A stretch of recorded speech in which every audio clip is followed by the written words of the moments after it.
Thank you, Tony. Next slide. So basically, Dotz Nano have two distinct products, one being Dotz Shield and the other one in development, which is Dotz Earth. I'll spend most of the time today talking about Dotz Earth. And as you can see, we have a number of strategic partners, including the Melbourne University, Roadshow University, of which we licensed the technology from, and Sintef in Norway. We've been a listed company since December 2007 with a market capitalisation of around about $80 million. Next slide. And next slide.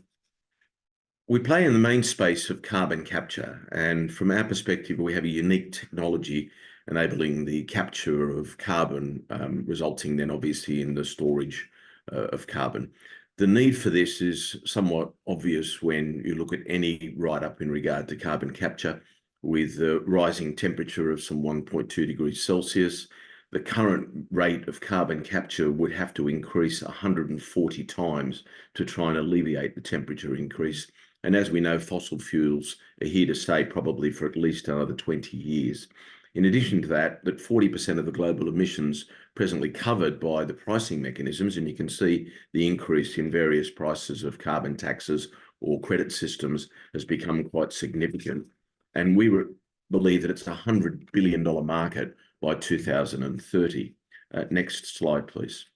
There is a number of different systems of amine-based carbon capture methodology in the market today.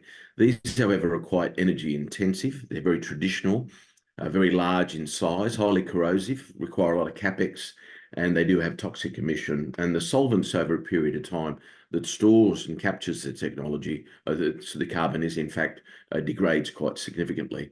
Whereas our alternative methodology is energy efficient, much lower in capex, uses a lot less heat, environmentally friendly, and very much, we think, the way of the future. And so our technology, or if you like, our secret sauce, is very much the unique part of our technology. So how does it work? Next slide. Firstly, by using plastic waste, particularly PET, as, if you like, our low-cost feedstock, we then undertake a thermal process using nanodot technology and establishing a porous carbon. That porous carbon actually becomes the way in which the capture of the carbon. Effectively, it also causes a removal process using the residual non-porous carbon sorbent, and therefore what you end up with is a low cost of carbon capture. Next slide. To be specific how it would work, if you, for example, flue gas, or alternatively capturing in a cement work, for example, what would happen is the CO2-rich flue gas leaves the power plant, and effectively through underneath the tunnel, we would capture that flue gas and then run it through, obviously, a clean residue to be able to capture it. Once the carbon-based sorbent is saturated, it is then regenerated. And during that regeneration, the CO2-rich feed gas is diverted to another parallel column for the removal process using our nanodot technology. During that, it's used to release the captured CO2, and a pure stream of CO2 is compressed and liquefied and then transported via the pipeline and safely to be stored. Now, the secret to that is obviously the sorbent technology and our ability to establish a sorbent technology that has significant benefit. I'll show you in the next two slides what that exactly means. Firstly, next slide. Firstly, the unique pore volume that we have using nanodot technology, it enables a much higher CO2 uptake and, more importantly, selectivity. Let me show that in a slightly different way with a comparison with the next slide. We've undertaken a series of validation testing and simultaneous demonstrations that highlight the preferable performance of the nanodot technology. If you look at the column in the middle, you can see the commercial capture of methodology of carbon. Then you look at our technology using Dotz shields, and an example being in cement or being in waste to energy. And in all instances, it has a significant enhancement in system footprint, dry heat.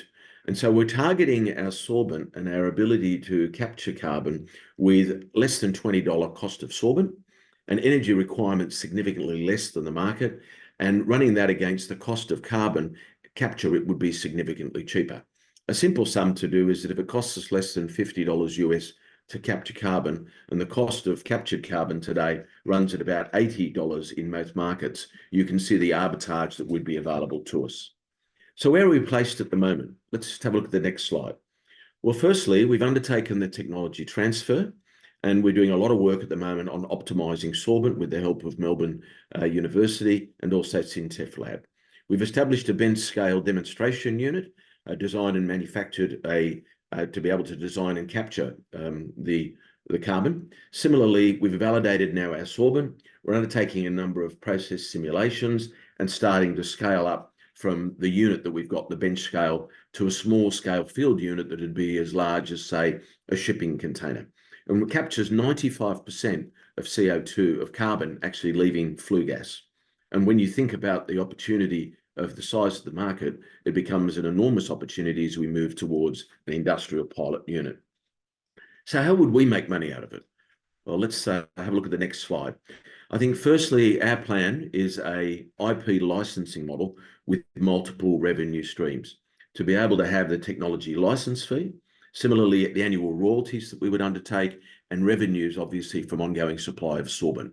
And just an illustrative revenue model, if you look at the tons per day of, say, 1,000 tons per day, it gives you a view of the cost saving based on $100 per ton. And you look at the license fee that's available to us, as we roll out the technology, it becomes an enormous opportunity.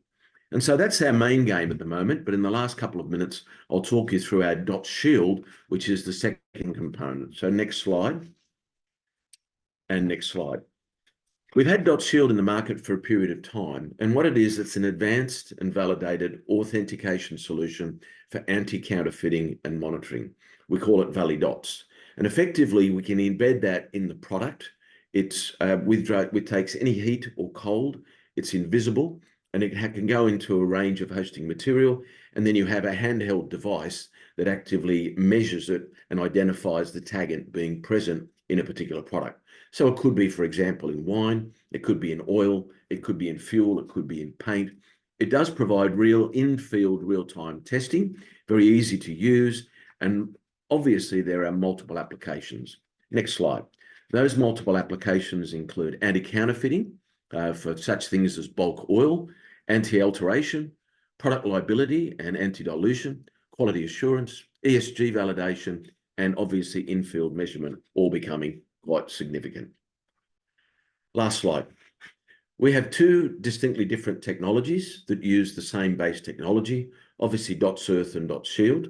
Our primary objective over the next 6 to 12 months is certainly to establish some contracts in regard to the track and trace, or the Shield. Secondly is to take our lab scale unit into a larger unit. And the third is to establish long-term partnerships at the same time. Right on time. Thank you very much for the opportunity to give you a brief on Dotz Nano.